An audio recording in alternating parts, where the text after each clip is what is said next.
Hi friends, അപ്പോൾ ഇതേ നല്ല സ്വീറ്റ് ആയിട്ടുള്ള ഒരു റെസിപ്പി നമ്മുടെ മുട്ടമലയാണ് നമ്മൾ ഇന്നിവിടെ ചെയ്തെടുക്കുന്നത്. അപ്പോൾ ആദ്യമായിട്ട് നമ്മളിവിടെ 5 മുട്ട വെച്ചിട്ടാണ് നമ്മൾ ചെയ്തെടുക്കുന്നത്, ഏറ്റവും കുറഞ്ഞ ക്വാണ്ടിറ്റിയിൽ.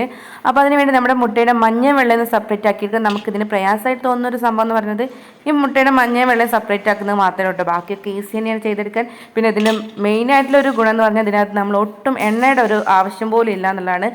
അപ്പോൾ കൊളസ്ട്രോളുള്ളവർക്കും കഴിക്കാം. പക്ഷെ മധുരം കുറച്ചധികം നിൽക്കുന്ന ഒരു സ്വീറ്റാണ് കേട്ടോ. അത്യാവശ്യം തന്നെ മധുരം വരുന്നതാണ്. പക്ഷെ മധുരം ഇഷ്ടപ്പെടുന്നവർക്ക് നന്നായിട്ട് ഇഷ്ടപ്പെടുന്ന ഒരു സംഭവം കൂടിയാണ് നമ്മുടെ മുട്ടമാല. അപ്പോൾ നമ്മൾ ഈ കണ്ണൂർ ആ ഭാഗത്തുള്ളവരുടെയൊക്കെ ഏരിയയിലുള്ള ഒരു വീഡിയോസൊക്കെ കാണുമ്പോൾ അവരുടെ വീഡിയോയിൽ മെയിനായിട്ട് ഉണ്ടാകുന്ന ഒരു സംഗതി ആയിരിക്കണം. അവർ വിരുന്നും സൽക്കാരം പോലുള്ള പരിപാടിക്കൊക്കെ അവർ മുട്ടമാലയും മുട്ടസുർക്കയും മെയിനായിട്ട് ആദ്യമായിട്ട് സെർവ് ചെയ്യുക. അതിന് ശേഷം അവർ മറ്റുള്ള ബിരിയാണി പോലുള്ള ഫുഡ് ഐറ്റംസ് തന്നെ കഴിച്ചു കൊടുത്ത്. അപ്പോൾ ഇത് കാണുമ്പോൾ നമുക്ക് കഴിക്കാമെന്ന് ആഗ്രഹം തോന്നാത്തവരായിട്ട് ആരും ഉണ്ടാവില്ല. പക്ഷെ കുറച്ച് നേരം പണിയിട്ട് നമുക്ക് തന്നെ നമ്മുടെ വീട്ടിൽ ഉണ്ടാക്കിയെടുക്കാൻ പറ്റുന്ന കേട്ടോ. എല്ലാവർക്കും ചെയ്യാൻ പറ്റുന്ന സിമ്പിളായിട്ടുള്ള പരിപാടിയാണിത്. അപ്പോൾ നമ്മൾ മുട്ടയുടെ മഞ്ഞ നമ്മളൊന്ന് അരിപ്പയിൽ നന്നായിട്ടൊന്ന് അരിച്ചെടുക്കാൻ കേട്ടോ. അതിനകത്തൊരു ചെറിയ നമ്മുടെ മുട്ടയുടെ മഞ്ഞയുടെ മുകളിൽ ഒരു പാടുണ്ടാവും, അതൊന്ന് നീക്കം ചെയ്തെടുക്കുന്നതിന് വേണ്ടിയിട്ടാണ്. നമ്മളിപ്പോൾ 5 മുട്ട വെച്ചിട്ട് ചെയ്യുന്നതുകൊണ്ട് അധികമൊന്നുമില്ല, കുറച്ച് തന്നെ ഉള്ളൂ. ഇനി നമ്മൾ 1/2 കപ്പ് പഞ്ചസാരയാണ് ചേർത്ത് കൊടുത്തിട്ട് ഞാൻ കുറച്ച് വട്ടത്തിലുള്ള പരന്ന ചട്ടി എടുക്കുന്നതാണ് നല്ലത്. നമുക്ക് മുട്ടമാല തയ്യാറാക്കി എടുക്കുന്നതിന് ഈസി ആയിട്ടുള്ളത് അതാണ് കേട്ടോ. പിന്നെ അതുപോലെ 1/2 കപ്പ് വെള്ളം കൂടെ ചേർത്ത് കൊടുത്തിട്ടുണ്ട്. പിന്നെ ഒരു ഏലക്കായ നമ്മുടെ ഒരു ഫ്ലേവർ ഒന്ന് മാറി കിട്ടാൻ വേണ്ടിയിട്ട്. പിന്നെ അതുപോലെ നമ്മളിപ്പോൾ ചെയ്തിരിക്കുന്ന ബോട്ടിലാണ് കേട്ടോ. ചെറിയ നമ്മുടെ മെറിൻഡ 7 ഒക്കെ വാങ്ങിക്കുമ്പോൾ കിട്ടുന്ന ചെറിയ ബോട്ടിലാണ് നമ്മുടെ മുട്ടയുടെ മഞ്ഞ ഒന്ന് ഒഴിച്ചു കൊടുക്കുന്നത്. അപ്പോൾ നമ്മൾ അതിൻ്റെ അടപ്പിനൊരു ചെറിയ ഹോൾ ഇട്ടിട്ട് കൊടുത്തിട്ടുണ്ട് കേട്ടോ. ഇതിനകത്ത് കൂടി നമ്മൾ ചെയ്തെടുക്കുന്നത്. അപ്പോൾ നമ്മുടെ പഞ്ചസാരയൊക്കെ നന്നായിട്ട് തിളച്ചിട്ട് ഒറ്റനൂൽ പരുവൊന്നും ആവേണ്ട ആവശ്യമൊന്നുമില്ല. നമ്മൾ ഒന്ന് ഒട്ടൽ വന്നാൽ മതി കേട്ടോ. അതിനുശേഷം നമുക്ക് നന്നായിട്ട് തന്നെ ഫ്ലെയിം കൂട്ടി വെച്ചതിന് ശേഷം നമ്മുടെ മുട്ടമാല ഇതുപോലെ ചുറ്റിച്ചു കൊടുക്കുകയാണ്. അപ്പോൾ ഒന്നിന് മുകളിലാവാത്ത വിധം വേണം നമ്മൾ ചുറ്റിച്ചു കൊടുക്കാൻ. ഇത് നമുക്ക് പെട്ടെന്ന് തന്നെ കുക്കായി കിട്ടും കേട്ടോ. അധികം കൂടുതൽ ടൈമൊന്നും എടുക്കില്ല. നല്ലതായിട്ട് തന്നെ ഫ്ലെയിം കൂട്ടി വെക്കണം, പെട്ടെന്ന് തന്നെ കുക്കായി കിട്ടുകയും ചെയ്യും. അപ്പോൾ നമ്മൾ നാടൻ മുട്ട ആയത് കാരണം കേട്ടോ നമ്മുടെ മുട്ടമാലയ്ക്ക് ഇത്രയ്ക്ക് മഞ്ഞ കളർ കിട്ടിയുള്ളത്. ഇനി കുറച്ച് വെള്ളം അതിൻ്റെ മുകളിലൊന്ന് കുടഞ്ഞു കൊടുത്തിട്ട് ഒന്ന് ഫ്ലെയിം ഒന്ന് കുറച്ചതിന് ശേഷം നമ്മളൊന്ന് കോരിയെടുക്കാം. അല്ലാണ്ട് നമ്മളിതിങ്ങനെ കിടന്ന് നന്നായിട്ട് തിളക്കുമ്പോൾ നമ്മുടെ പഞ്ചസാരയുടെ പാനി കട്ടിയായിട്ട് വരും. അപ്പോൾ നമുക്ക് അടുത്ത പ്രാവശ്യം ഉണ്ടാക്കുമ്പോൾ അതൊരു ബുദ്ധിമുട്ടായി വരും. അപ്പോൾ ഇങ്ങനെ ഇടയ്ക്കിടയ്ക്ക് വെള്ളം കോരിയെടുക്കുന്ന ടൈമിൽ വെള്ളം കുടഞ്ഞു കൊടുക്കുമ്പോൾ അത് നമ്മുടെ ഫസ്റ്റിൽ വെച്ച വെള്ളം പോലെ തന്നെ ഉണ്ടാവും. എന്നാൽ ലാസ്റ്റ് ആകുമ്പോഴൊക്കെ ഒന്ന് തിക്കായിട്ട് തന്നെ വരും കേട്ടോ. അപ്പോൾ നമ്മൾ കോരി വെച്ച് നമ്മൾ പ്ലേറ്റിന് ചേർത്ത് കൊടുക്കുക. കാരണം നമ്മൾ ഈ കോരി എടുത്താൽ അതിനകത്ത് കുറച്ചും കൂടെ സിറപ്പ് ഇറങ്ങി വരാണ്ടാവും. അത് നമുക്ക് വീണ്ടും ഇതിൽ തന്നെ യൂസ് ചെയ്യാം കേട്ടോ. അപ്പോൾ ഇങ്ങനെ നമ്മൾ ചുറ്റിച്ചു നല്ല ഫ്ലെയിം കൂട്ടി വെച്ചതിന് ശേഷം വേണം നമ്മളിത് ചുറ്റിച്ചെടുക്കാൻ കേട്ടോ.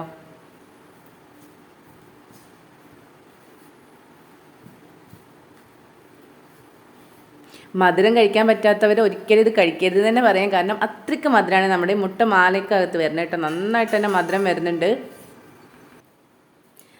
അപ്പോൾ നമുക്ക് പഞ്ചസാര ഇപ്പോൾ കണ്ടോ, ആദ്യത്തേക്കും ഒന്നും കൂടെ കട്ടിയായി വരുന്നുണ്ട്. നമ്മൾ വീണ്ടും കുറച്ച് വെള്ളം കൊടുക്കുക. നമുക്ക് നല്ല കട്ടിയായി തോന്നുന്നുണ്ടെങ്കിൽ നമ്മുടെ മുട്ടമാല കോരിയെടുത്തതിന് ശേഷം കുറച്ച് വെള്ളം ഒഴിച്ചിട്ട് വീണ്ടും നമ്മുടെ ഒന്ന് തിളപ്പിച്ചെടുത്തതിന് ശേഷം നമുക്ക് നല്ല തിളച്ച് വരുന്ന സമയത്ത് നമ്മുടെ മുട്ടയുടെ മഞ്ഞ വീണ്ടും ഒഴിച്ചു കൊടുത്താൽ മതി കേട്ടോ.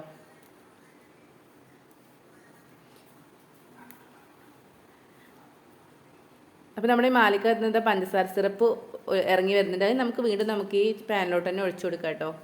അപ്പോൾ നമ്മുടെ മുട്ടമാലയൊക്കെ ഇവിടെ തയ്യാറായിട്ടുണ്ട്. ഒട്ടും ഫ്ലോപ്പ് ആവാതെ തന്നെ നന്നായിട്ട് തന്നെ പെർഫെക്റ്റ് ആയിട്ട് തന്നെ കിട്ടിയിട്ടുണ്ട്.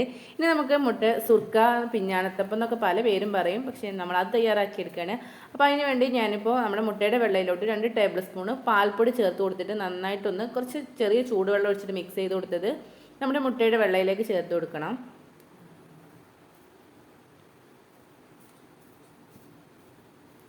അപ്പോൾ നന്നായിട്ടൊന്ന് കലക്കിയെടുത്ത് നമ്മുടെ പാൽപ്പൊടി നമ്മൾ ഈ മുട്ടയുടെ വെള്ളയിലേക്ക് ചേർത്ത് കൊടുക്കുകയാണ്. പിന്നെ ഫ്ലേവറിന് വേണ്ടിയിട്ട് ഞാനിപ്പോൾ ഇതിനകത്ത് ചേർത്ത് കൊടുത്തിട്ടുള്ളതെന്ന് പറഞ്ഞാൽ വാനില എസൻസ് ആണ് കേട്ടോ.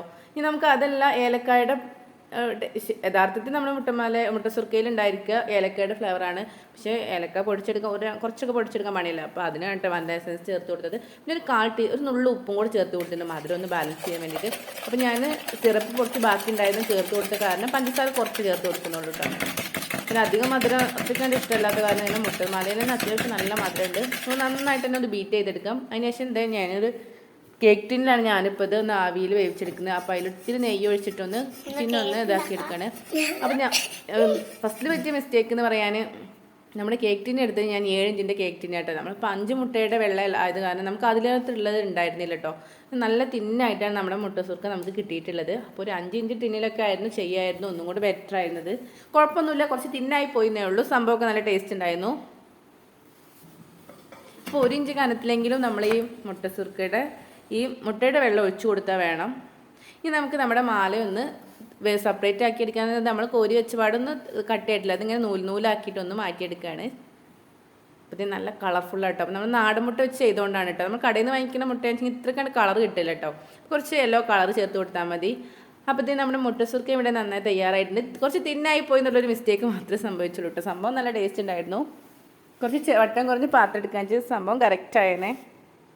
അപ്പോൾ നമുക്ക് ഇഷ്ടമുള്ള ഷേപ്പിലൊന്ന് കട്ട് ചെയ്തെടുക്കാം കേട്ടോ. നമുക്ക് ഇതിനകത്ത് നിന്ന് എടുക്കാൻ പ്രയാസമായ കാരണം കട്ട് ചെയ്തതിന് ശേഷമാണ് നമ്മൾ എടുക്കുന്നത്.